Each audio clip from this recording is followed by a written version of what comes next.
Are you ready for your main event? There you go. Hey, hey, hey, hey.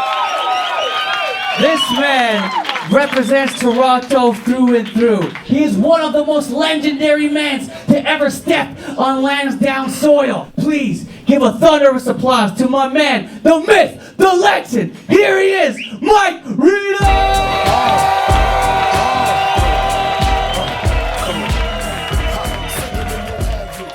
I don't like anything else. I don't like having a boss. I don't like somebody telling me what to do.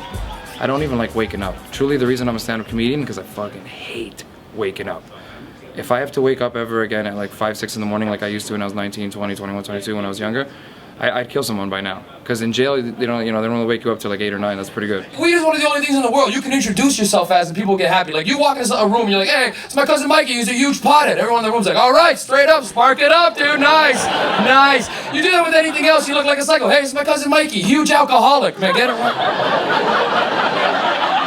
him the fuck out of here. The kids are in the basement. What the hell's the matter with you? Performing stand-up to stoners is like, if you ever watch Dragon Ball Z, there's a set of episodes where they work out in ultra gravity so that they can bulk up to beat Cell because they need to be so much stronger. So that's what it is. It's like working out with not just normal weights. You're working out with like 100-pound weights. You just try your hardest. And then when somebody finally asks you to lift a 10-pound weight, you're like, well, I do hundreds all day. I don't give a crap about this. It's a weird world I got used to doing comedy in the weed world. And now when I do a normal room, I'm always expecting them to laugh like they're stoners. So I give them so much energy, and then their normal crowds are like, yeah, this is great. And I'm like, oh, they're really nice too. If you smoke weed and you like Arthur, that's not a coincidence. That sick ass reggae song. Every day when you're walking down, everybody, oh! Even Arthur's walking like that. He's like, he's hot. Even the dog's hot. How is there a dog in the world when his friend Binky is also a dog? Binky's looking at him like, why don't you talk? The dog's like, shut the fuck up. Blow my cover here. I love the nostalgia of when you grew up, the things that you missed and the things that you loved. Like growing up as a 90's kid was the evolution of marketing to children. They really learned how to market crappy toys to kids. Cartoons were in their last good run because after like in the 2000s, cartoons became so easy to make that the quality of cartoons went down. It's just so easy to make. It's flooded. You know, when I was a kid, there was like 5 good cartoons and they played it around the clock. It's because that was the only good shit that was there. One day I was crying to Pokemon. There's an episode of Pokemon where Pikachu and Ash split up. You guys remember that? And Pikachu finds other Pikachus in the wild and he's like, Pika, Pika, Pika, Pika, Pika. And Ash is like, go do your thing. And Pika's like, yo, I'm gonna get that Pika puss right now, like, you know?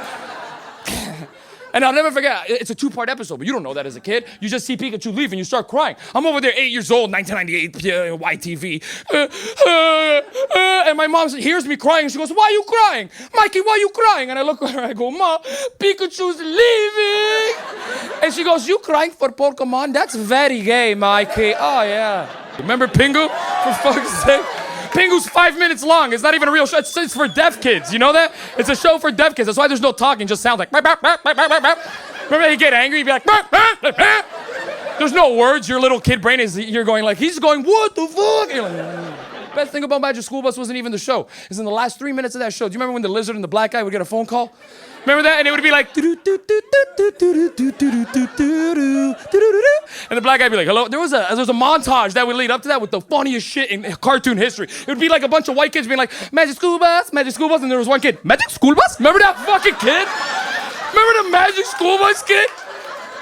Man, I'll never forget. He has an Indian accent and he's in the desert. He's in the desert with like a pyramid. Hello, I am Indian in Egypt. Hello. Magic School Bus? Please help. One of the best shows that I liked was Art Attack. If you didn't watch Art Attack, you fucked up. Art Attack was a show with a British guy who would show you how to make cool shit. And I'll never forget this. He'd be like, today on Art Attack, you're gonna need paper. You're like, boom, pencil crayons, boom. You're gonna need an eraser. Got one. And then he'd start getting weird. You're gonna need pipe cleaners. What the fuck?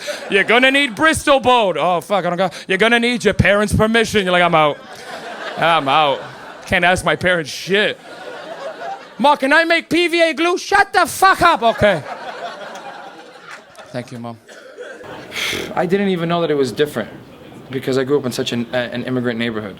I literally grew up in a neighborhood with so many immigrant kids that I thought being an immigrant was the norm. I didn't even know that white kids existed. It didn't even make sense to me that you had no background. I remember like when you're just like, what's your background? They're like, white. You're like, yeah, but like I'm white too, but what kind of white? You Irish? You Portuguese? You Italian?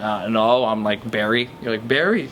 What part of Rome and the Spaniard? You know, you're like, it never made any sense to me that people didn't have a background or they didn't associate who they were with that, you know? Like when I was growing up, being Portuguese was part of who I was.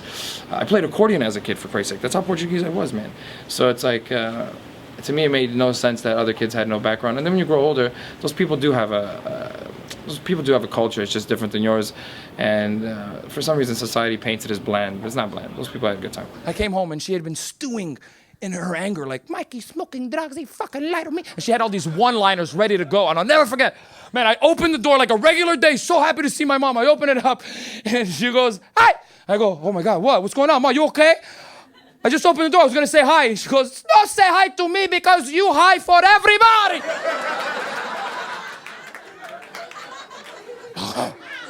Ma, what are you talking about? Shut up! Let me see your eyes. And I go, I swear to God, this is the best line, because I go, Ma, you need to chill. She goes, I don't need to chill because you chill enough for everybody. And I'm like, in my head, I'm like, this lady needs to relax right now. But if I say the word relax, she's going to be like, I don't want to relax because you relax enough. And I'll never forget this argument. One of the best arguments of my life. It changed who I was as a person. My mother's yelling at me in my face going, why you do that? Why you come home, smoke drugs? Your eyes red like the devil. Never come home like this because I don't like it. I don't like it and God do not like it. I was high in 16. I swear to God, I went, shut, God likes it. And she went, what? I went, think about it, Ma. God made plants. Yeah. Weed is a plant. Yeah. God made weed. Yeah. No. People born in the 90s aren't kids anymore. They're 25, they're 27, they're in their 30s almost, some of them, you know? I'm 27, I was born 1990, so I would be as old as a 90s kid gets. And I want to be a voice for those people. Those people don't have a voice in comedy. 80s people have a voice in comedy. 70s, obviously, and 60s have voices in comedy, but nobody's a real voice of the 90s. Nobody's the voice of the bop it generation. Remember bop it? It was like, bop it, twist it, pass it. You're like, yo, that looks sick. You play that for 10 seconds, you're like, I fucking hate this game. Bop it. Juggling family life and work is a breeze because I have a beautiful partner who is always willing to take on the load. She'll bring tears to my eyes right now thinking about her because I'm very lucky. Not only is she a great mom to my kid, but she's also a fantastic partner to me. And it's easy to juggle life because anytime that I need to step in and be a comic, she's there for me and she takes care of the kid. And anytime I need to be a dad, she lets me step in. It's a pretty good balance I've got. And how do you feel about going up right now? Going up right now, how do I feel about going up right now? I feel like I'm gonna die. I feel like today's the day that everyone knows that I'm a shit comic, I'm not a real comedian. I always feel like today's the day that I'm gonna bomb. I haven't bombed in years. And in my head, I'm still like, today's the day though. And anybody who came out tonight, thank you for supporting. One more time, thank you. I've been Mike Rita, okay, everybody? Thank you. Yeah, Papa and Pump, close like Starsky and Hutch, stick to clutch. Yeah, I squeeze 3 at your cherry M3, bang every MC easily.